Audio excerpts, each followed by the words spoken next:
नमस्कार दोस्तों, आज मैं आप सब लोगों को एक बहुत अच्छी कहानी सुनाने जा रहा हूँ जिसका हमारे जीवन पे बहुत सीधा असर पड़ता है। एक बार की बात है, आचार्य चाणक्य की कुटिया पर एक महात्मा पधारे। भोजन का समय था। आचार्य ने अतिथि से अनुरोध किया कि वह उसके साथ भोजन ग्रहण करें। महात्मा ने अनुरोध सहर्ष स्वीकार कर लिया। कुटिया में एक पक्ष में रसोई थी। वहाँ दो महिलाएं खाना बनाने में जुटी हुई थीं। उन्होंने शीघ्रता से भोजन परोसा। भोजन में थोड़े से चावल और कढ़ी और एक सब्जी थी। महात्मा को बड़ी हैरानी हुई। वह सोचने लगे कि मौर्य साम्राज्य के प्रधानमंत्री के यहाँ ऐसा भोजन।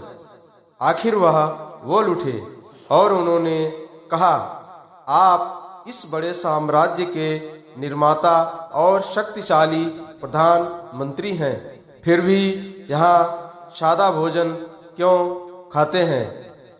चाणक्य ने कहा, मैं प्रधानमंत्री बना हूँ जनता की सेवा के लिए।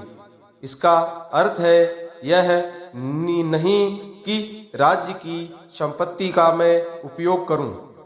महात्मा जी ने दोबारा पूछा, आप अपनी जीविका के लिए कुछ करते हैं या नहीं?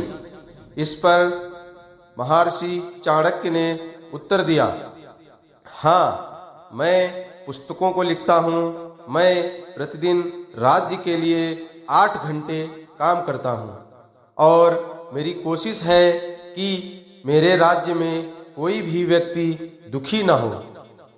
महात्मा ने यह कहा, यहाँ तो कोई दुखी नहीं है, पर पास के गांव वाले बड़े दुखी हैं, क्योंकि कोई चोर उनके घर से कंबल चुरा के ले जाता है। इस पर आचार्य चाणक्य ने एक अभियान चलाया और उन्होंने उन दुखी गांव वालों के लिए राज भंडार से कंबल मंगवाए। रात को वे कंबल उनकी कुटिया में ही रखे हुए थे। चोर को इस बारे में जानकारी मिल गई और उसने निर्णय किया कि वह कुटिया से सारे कंबलों को चुरा लेगा और चाणक्य की बेइज्जती करवाएगा।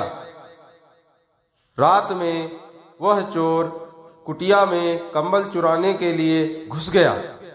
फिर वहां जाकर उसने क्या देखा और वो बहुत आश्चर्यचकित हो गया। उसने देखा कि चाणक्य पुराना कंबल ओढ़ के सो रहे थे और दुनिया भर के कंबलों का ढेर उनकी कुटिया में लगा हुआ था। यह सोचकर वो आश्चर्यचकित हो गया और उसने सोचा कि प्रधानमंत्री की ईमानदारी ऐसी है तो हम तो एक चोर हैं। जब राज्य का प्रधानमंत्री इतनी समस्याओं का निराकरण कर सकता है तो हमें क्यों ना अपने आप पे लज्जा आ रही है और हम कुछ ना कुछ कार्य अवश्य करेंगे, परंतु इस चोरी को हमेशा के लिए छोड़ देंगे। उसको अपने कृत्य पर पछतावा हुआ। उस घटना के बाद चोर ने हमेशा के लिए चोरी छोड़ दी और वह एक अच्छा व्यक्ति बन गया और उसने अपने गांव में एक दुकान शुरू कर दी, जिससे उसका जीवन सुखमय हो गया और उसकी अच्छे व्यक्तियों में गिनती शुरू हो गई। इस कहानी से अगर आपको कुछ सीख मिली हो तो कृपया ऐसी ही कहानियों के लिए इस चैनल को लाइक, सब्सक्राइब और शेयर करें। और इस कहानी का मुख्य शीर्षक था कि अगर हम अच्छे लोगों की संगति करते हैं तो हमें अच्छे गुण आते हैं और अगर हम गलत लोगों की संगति करते हैं तो हमारे अंदर गलत गुण आते हैं। इसलिए हमें हमेशा ध्यान रखना चाहिए जिस माहौल में हम रह रहे हैं वहाँ का माहौल अच्छा होना चाहिए, वातावरण अच्छा होना चाहिए, जिससे हमारे और हमारे बच्चों के अंदर अच्छे गुणों की उत्पत्ति होती है, जिससे हमारा जीवन यापन एक सुखमय तरीके से बीतता है। इस कहानी को सुनने के लिए बहुत बहुत धन्यवाद। आप लोगों से एक विनम्र निवेदन है कि आप हमारे चैनल को लाइक और सब्सक्राइब नहीं कर रहे हैं, जिससे हमारा मनोबल बढ़ नहीं रहा है। अतः आप लोगों से विनम्र निवेदन है कि ऐसी कहानियों के लिए और हमारे मोटिवेशन के लिए हमारे चैनल को लाइक, सब्सक्राइब और शेयर अवश्य करें। हम